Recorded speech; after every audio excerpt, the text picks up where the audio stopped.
ఎక్కడా లేని విధంగా అధికారాన్ని కట్టబెట్టడం జరిగింది. ఈరోజు వైసీపీలో 11 మంది శాసనసభ్యులు గెలిచి అధికారికంగా ప్రతిపక్ష హోదా కూడా కోల్పోవడం జరిగింది. ఇవన్నీ జీర్ణించుకోలేక కేవలం 3 వారాల వ్యవధిలోనే ఈ రాష్ట్ర ప్రభుత్వంలో ఏదో అరాచకాలు జరిగినట్టు వైసీపీ నాయకులపై, వైసీపీ కార్యకర్తలపై, ఈ రాష్ట్ర ప్రజలపై ఏదో తెలుగుదేశం పార్టీ వాళ్ళు కక్షగట్టి దౌర్జన్యాలు చేస్తున్నారని ప్రతి ఒక్క రోజు మీడియాకు ముందుకు వచ్చి మాట్లాడుతున్నారు. నేను ఒకటే చెప్తున్నా, ఈరోజు రాయలసీమ జిల్లాలోనే ఒక మాఫియాగా తయారైన పెద్దిరెడ్డి కుటుంబం అనేది మీ అందరికీ తెలుసు. గత 5 సంవత్సరాల్లో ఈ రాష్ట్రంలో ఉన్న ఖజానాను కొల్లగొట్టిన రెండో వ్యక్తి జగన్మోహన్ రెడ్డి తర్వాత ఎవరన్నంటే పెద్దిరెడ్డి రామచంద్రారెడ్డి, ఆయన తమ్ముడైన వాళ్ళ కొడుకైన మిథున్ రెడ్డి అని చెప్తున్నా. ఎందుకంటే నేను ఎమ్మెల్యేగా ప్రాతినిధ్యం వహిస్తున్న రాయచోటి కూడా రాజంపేట ఎంపీ సెగ్మెంట్లోనే ఉంది. అందుకు నేను మీ ముందరకు కొన్ని క్లారిటీగా చెప్పదలుచుకున్నా. ఈరోజు మిథున్ రెడ్డి గారు కొన్ని వ్యాఖ్యలు చేశారు. ఏదో అన్యాయాలు జరిగిపోయినట్టు, ఎక్కడో భూకంపం వచ్చినట్టు ఈరోజు భయపడే పరిస్థితిలో ఆయన ఉన్నాడు. సోదరులారా, ముఖ్యంగా ఒకటే గమనించాలా, 5 సంవత్సరాలు వాళ్ళు చేసిన పాపాలకే ఈరోజు వాళ్ళ కళ్ళల్లో రక్తం వస్తుంది. ఎందుకంటే పేద ప్రజల యొక్క ఆస్తులైతేనే మాన ప్రాణాలు దోచిన ప్రభుత్వం ఏదైనా ఉందంటే గత 5 సంవత్సరాల్లో జగన్మోహన్ రెడ్డి ప్రభుత్వమే. ముఖ్యంగా ఈ పెద్దిరెడ్డి కుటుంబం గురించి మీ దృష్టికి కొన్ని తీసుకొని పోదలుచుకున్నా. ఎందుకంటే ఎక్కడో వైజాగ్ ఉంది, ఎక్కడో రాజంపేట ఉంది, తిరుపతి ఉంది. మీకు వాళ్ళ విషయాలు తెలుసో తెలియదో నేను చెప్తున్నా. 1985-90 ప్రాంతంలో ఒక సామాన్యమైన కుటుంబం ఆ పెద్దిరెడ్డి కుటుంబం. ఈరోజు 2024లో ఎన్నికల్లో రాష్ట్రానికి సంబంధించిన నిధులన్నీ సమకూర్చింది ఎవరో మీ అందరికీ తెలుసు.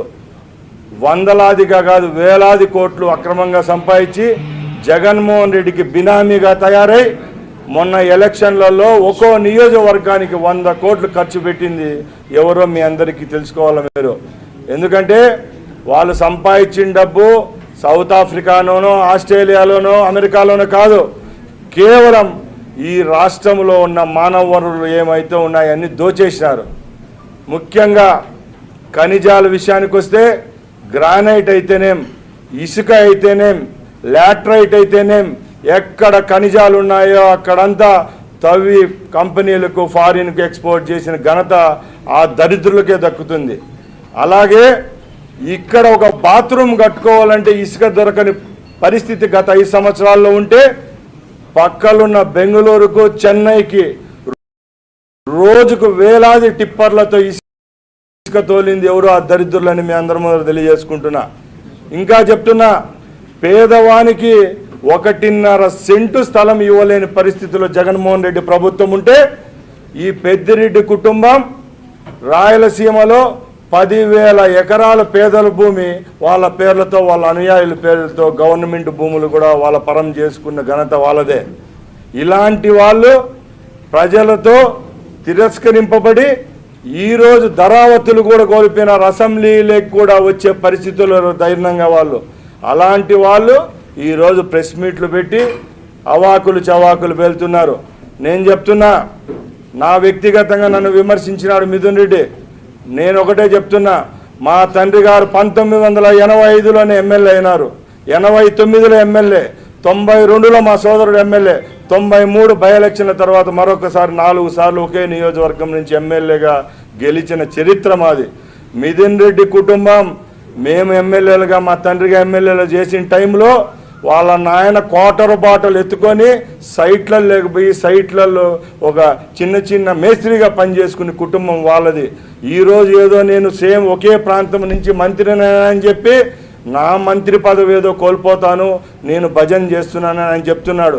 నేను గర్వంగా చెప్తున్నా, 25 సంవత్సరాలకు ఎమ్మెల్యేగా పోటీ చేసే అర్హత నాకు 2004లోనే వచ్చింది. ఆ రోజు నాకు 5 నెలలు వయసు తక్కువతో నేను పోటీ చేయలేకపోయినా 20 ఏళ్ళ తర్వాత నాకు అవకాశం వచ్చింది. రాయచోటి అనే నియోజకవర్గం రాష్ట్రంలోనే మరో పులివెందలని వాళ్ళే చెప్పేవాళ్ళు. అలాంటి ప్రాంతం నుంచి నేను ఎమ్మెల్యేగా గెలిచినాను.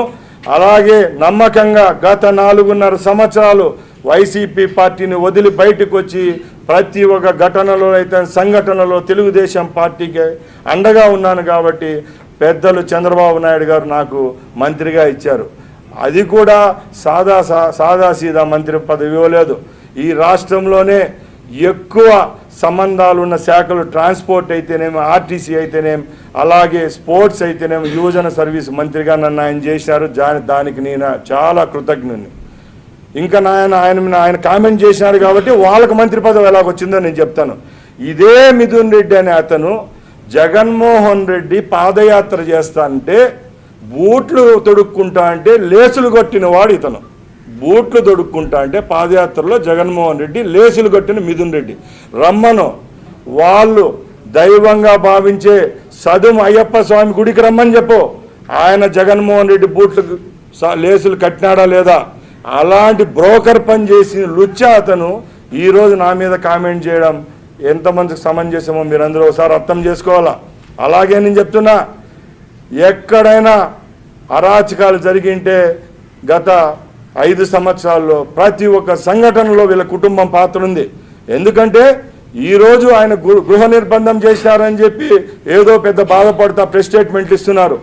14 సంవత్సరాలు ముఖ్యమంత్రిగా చేసిన ఒక పెద్ద మనిషి రాష్ట్రంలో ఉన్న ఇరిగేషన్ ప్రాజెక్టులు అవకతవకలు, అలాగే 5 సంవత్సరాల నుంచి నిధులు కేటాయించకుండా పక్కన పెట్టింటే ఆ రోజు తంబళ్ళపల్లె, మదనపల్లి, పుంగనూరు నియోజకవర్గాలు పర్యటిస్తూ ఉంటే రౌడీ మూకల ద్వారా రాళ్ళు వేయించినారు.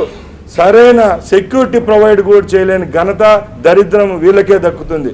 అలాగే మా యువ నాయకులు లోకేష్ బాబు పాదయాత్ర చేస్తూ ఉంటే వాళ్ళ నియోజకవర్గాల్లో క్యాంప్ వేసుకునేదానికి 2-3 ఎకరాల భూమిని కూడా ఒక్కరోజు ఎవరైనా రైతులు కానీ అభిమానులు ఇస్తూ ఉంటే ఆర్డీఓలను, ఎంఆర్ఓలను అందరినీ పురిగొల్పి అక్కడ టెంట్ వేసుకోలేని పరిస్థితి సృష్టించింది కూడా ఈ దరిద్రులే.